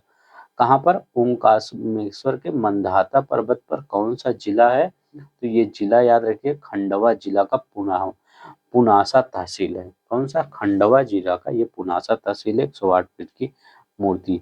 अब देखिए यहाँ पर स्टैचू ऑफ सोशल जस्टिस का अनावरण कब किया गया? तो स्टैचू ऑफ सोशल जस्टिस का अनावरण 19 जनवरी 2024 को किया गया। कब? 19 जनवरी 2024 को विजयवाड़ा आंध्र प्रदेश में स्टैचू ऑफ सोशल जस्टिस का अनावरण किया गया।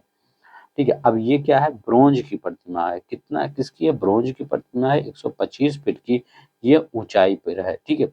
यह विश्व की दूसरी सबसे ऊंची, देखिए यह विश्व की सबसे ऊंची प्रतिमा है। ठीक है। अगर मैं पूछूं विश्व का दूसरा सबसे ऊंची प्रतिमा कौन सा है, तो विश्व का सबसे दूसरा ऊंची प्रतिमा कौन सी है? वो हैदराबाद में है। ठीक है। देखिए तो दोनों चीजें याद रखिएगा। अगर स्टैचू ऑफ सोशल जस्टिस पूछे इसकी ऊंचाई कितनी है, तो 125 फीट आप कहेंगे उसका। तो अगर इसका जो हैदराबाद में है, जो दूसरी सबसे ऊंची प्रतिमा डॉक्टर अम्बेडकर, वो 175 फीट की है। लेकिन उसकी बात कर रहे हैं हम कि अगर नीचे जो चबूतरा होता है उसको ले लिया जाए और तब कितना हो जाता है? 175 फीट ये होता है जो हैदराबाद में स्थित है। लेकिन वो 206 फीट हो जाता है अगर नीचे का चबूतरा भी ले लिया जाए, कुल ऊंचाई ले लिया जाए। ठीक है। तो स्टैचू ऑफ सोशल जस्टिस कहाँ पर है? ये विजयवाड़ा आंध्र प्रदेश में स्टैचू ऑफ सोशल जस्टिस का अनावरण किया गया। ये किसकी प्रतिमा है? अंबेडकर जी की ब्रॉन्ज की प्रतिमा है। अब देखिए ने देखिए डॉक्टर बी आर अम्बेडकर की स्टैचू ऑफ सोशल जस्टिस की कुल ऊंचाई कितनी है? तो कुल ऊंचाई पूछ रहा है, तो कुल ऊंचाई 206 फीट है। कितना है? 206 फीट है कुल ऊंचाई। अगर सिर्फ मूर्ति की पूछता है तो 125 फीट। ठीक है। मूर्ति की नहीं पूछ रहा है कि प्रतिमा की ऊंचाई नहीं पूछ रहा, कुल ऊंचाई। तो कुल ऊंचाई कितनी है? 206 फीट। नहीं देखते हैं। यहाँ पे कह रहा है कि संसदीय विशेषाधिकार किसके द्वारा प्रदान किया जाता है? तो संसदीय संविधान के अनुच्छेद 105 से 194 के बीच प्रदान किया जाता है संसदीय विशेषाधिकार। अब देखिए किस मुख्य न्यायाधीश की अध्यक्षता में उच्चतम न्यायालय की पीठ ने नोट फॉर वोट मामले की सुनवाई की? अब देखिए तो ये जीवाई चंद्रचूड़, ठीक है, याद रखिएगा, इन्हीं की अध्यक्षता में। अब यहाँ पर क्या है?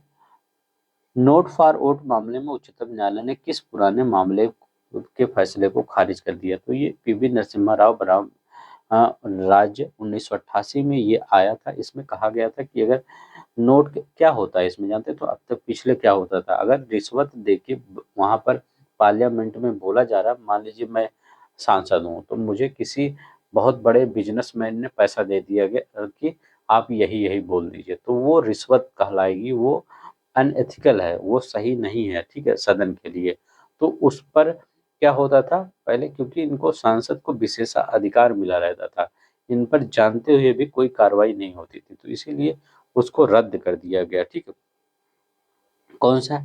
जो 1988 में पीवी नरसिम्हा राव बनाम हम राज्य मामला था, न्यायाधीशों के मतलब वो फैसला आया था, उसको पूरी तरह से खारिज कर दिया गया। ठीक है। तो पीवी नरसिम्हा राव बनाम राज्य 1988 के मुकदमे पूरी तरह से इसको खारिज कर दिया गया। अब देखिए यहाँ पर क्या है?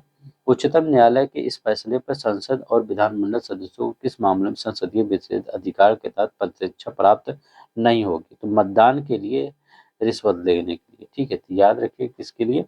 मतदान के लिए रिश्वत लेने में। ठीक है, इसमें प्राप्त नहीं होगी। देखिए, ठीक है, अगर आप बोल रहे हैं किसी से रिश्वत लेके तो वो विशेषाधिकार छिन जाएगा। संसदीय विशेषाधिकार का उद्देश्य क्या? सदस्यों को प्रभावी रूप से उनके कर्तव्यों को निर्वहन करने में सहायता करना। ये देखते हैं 140 नंबर क्या कर रहा है? 4 मार्च 2024 को उच्चतम न्यायालय ने किस मामले में ऐतिहासिक निर्णय दिया? तो पीवी नरसिम्हा राव बनाम राज्य। ठीक है, इसी मामले में ऐतिहासिक निर्णय दिया। यहाँ पर देखिए उच्चतम न्यायालय के निर्णय के अनुसार संसद और विधानमंडल सदस्य किस तिथि में विशेषाधिकार के तहत अभियोजन में छूट का दावा नहीं कर सकते? तो याद रखिए रिश्वत लेने पर इसमें दावा नहीं कर सकते। किसमें? रिश्वत लेने पर इस दावा नहीं कर सकते, वोट देने पर भी और भाषण देने पर, तीनों हो सकता है। ठीक है। तो उपयुक्त तो सभी याद रखेंगे। ठीक है। नहीं देखते हैं। अब देखिए यहाँ पे क्या कर रहा है कि किस अधिनियम के तहत रिश्वत लेने के मामले में संसद द्वारा विधानमंडल सदस्यों के खिलाफ जांच का मार्ग प्रशस्त हुआ? तो भ्रष्टाचार निवारण अधिनियम 1988, तो वो भी भ्रष्टाचार ही है, पैसा लेके आप सदन में बोल रहे हैं, ठीक है, क्योंकि सदन में बोलते हैं जो, वो पूरा इंडिया सुनता है, ठीक है, वर्ल्ड भी लोग सुनते हैं, मतलब विश्व में भी लोग सुनते हैं, ठीक है, ब्यूरोक्रेट रोड से ये सब। यहाँ पे कह रहा उच्चतम न्यायालय की खंडपीठ में कुल कितने सदस्य थे जिन्होंने यह ऐतिहासिक निर्णय दिया। तो कुल कितने सदस्य थे उच्चतम न्यायालय, ठीक है, तो कुल कितने सदस्य थे, तो 7 सदस्य थे, ठीक है। और कौन अध्यक्ष था, डीवाई चंद्रचूड़ जी, ठीक है, तो ये अध्यक्ष थे, याद रखें 7। 145 नंबर देखिए, संविधान के अनुच्छेद 105 2 और 194 2 का मुख्य उद्देश्य क्या है, तो यह संसद में भाषण और वोट देने के रिश्वत लेने के आरोप में सदस्यों को विशेषाधिकार प्रदान किया जाता था, लेकिन इसको क्या किया गया, रद्द कर दिया गया, ठीक है। अब विशेष रिश्वत लेने में, मतलब जो भाषण देने में और रिश्वत लेने में जो विशेष अधिकार है वो छिन जाएगा, ठीक है, कार्रवाई की जा सकती है। नेक्स्ट देखते हैं,